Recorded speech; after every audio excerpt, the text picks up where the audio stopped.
Cornelia Agatha merasa bahwa Sarah bagian dari dirinya yang tidak bisa dihilangkan sehingga dalam film Sidul The Movie 2 merasa ada perubahan signifikan yang dirasakan Sarah.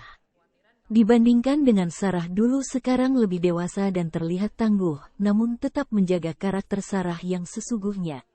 Setelah membintangi film Sidul, Cornelia Agatha pengen fokus menjadi advokat agar bisa memberikan perlindungan hukum bagi orang-orang kecil terkhusus pada kasus anak-anak. Apalagi, selama ini sudah kuliah hukum selama 4 tahun sehingga akan fokus pada menjadi advokat dan mendedikasikan hidupnya untuk kemanusiaan. What next? Maksudnya ceritanya apa lagi? Dulu ini belum, waktu itu kan memang belum ada bayangan sambungannya nanti kalau misalnya lanjutnya kayak gimana. Sekarang kan udah bayangan kalau misalnya lanjut konflik lebih ke yang nerusin tuh dulu kecil gitu. Saya pikir kayak gitu waktu itu. Nah, kalau dari saya pribadi gitu ya, misalnya selesai udah semua gitu, saya sih nggak khawatir apapun. Maksudnya gini loh, sedih ya mungkin pisah gitu ya, lebih ke ngerasa apa ya, karena dulu itu kan udah lama sama kita, tiba-tiba bukan sebuah karya lagi, mungkin ya buat saya itu udah menjadi bagian hidup gitu. Bahkan saya merasa kayak tokoh Sarah itu akan hidup dalam diri saya, walaupun kita individu yang berbeda lah tetap, tapi udah rasa memilikinya tinggi banget gitu.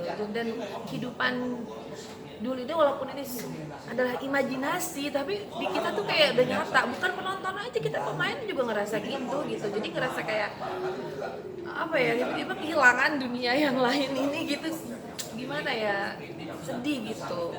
Tapi kalau masalah kegiatan-kegiatan, saya terus terang memang berencana, memang saya setelah dulu ketiga di ini selesai, memang saya udah komit, saya mau fokus di bidang hukum dulu, karena saya lagi membangun di situ kan, lagi nunggu pelantikan menjadi advokat gitu.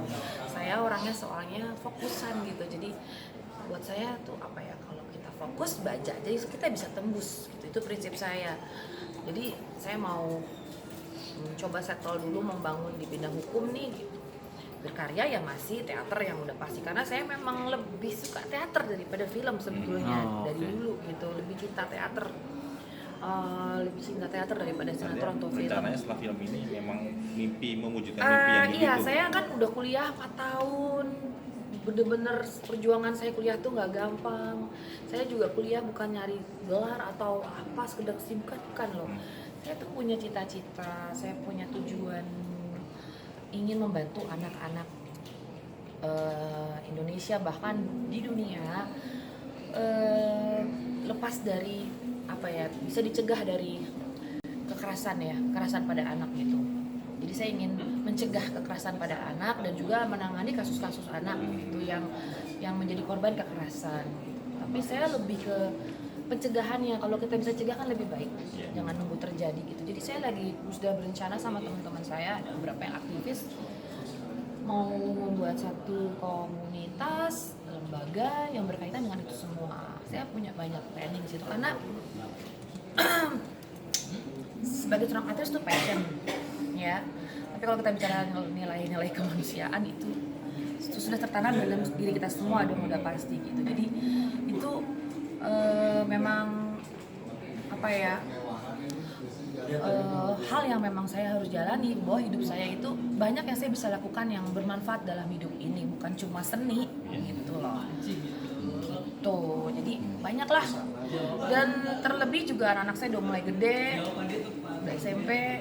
Saya ingin juga kan meningkatkan kualitas mereka gitu dari segi pendidikannya, jadi saya harus banyak memantau, membimbing gitu, itu juga sih. Jadi banyak hal yang saya harus lakukan, karena terus terang kalau sinetron film tuh sangat menyita waktu ya, promo-promo menyita waktu. Jadi memang nggak bisa dibarengin gitu. Kayak kemarin aja saya juga skripsi itu saya sambil promo, sambil syuting promo tuh. Waktu premier di Belanda aja saya menyempatkan diri ke Istana Perdamaian kan di Den Haag untuk nyari bahan skripsi di library di sana gitu. Karena kan skripsi saya dulu tuh waktu itu kebetulan tentang perlindungan anak di zona perang. Saya gimana ya caranya bisa menolong anak-anak yang terjebak di zona perang seperti Suriah, Palestina gitu. Jadi memang cita-cita saya tuh gak gampang gitu, jadi saya harus fokus.